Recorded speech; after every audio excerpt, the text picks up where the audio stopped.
మేము hearing aid ఎందుకు కొనుక్కోవాలి, మేము కాక్లియర్ ఇంప్లాంట్ సర్జరీ చేయించుకోవచ్చు కదా, సర్జరీ చేయించుకుంటే మాకు మంచిగా వినిపిస్తుంది కదా.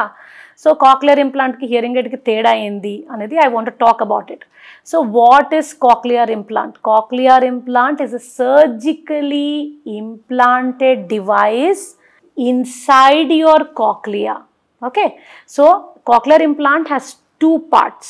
One part is the external processor that sits on your outer ear.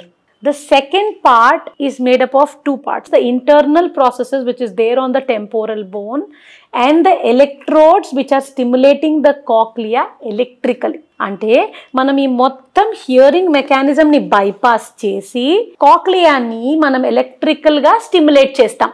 Cochlear implant అంటే మనము హియరింగ్ ఎయిడ్ అంటే ఏంటి? హియరింగ్ ఎయిడ్ అంటే ఇక్కడ హియరింగ్ ఎయిడ్ చెవు పైన పెడితే అది సౌండ్ని పెద్దగా చేసి పంపిస్తుంది చెవుకి. ఓకే, సో కాక్లియర్ ఇంప్లాంట్ ఎందుకు చేయించుకోవాలి? హియరింగ్ ఎయిడ్ ఎందుకు మేనేజ్ చేయలేరు? ఎందుకంటే ఒకవేళ మనకు 90 dB కానీ 100 dB కన్నా మనకు లాస్ ఎక్కువ ఉంటే మనకు హియరింగ్ ఎయిడ్ బెనిఫిట్ అనేది బాగా ఉండకపోవచ్చు.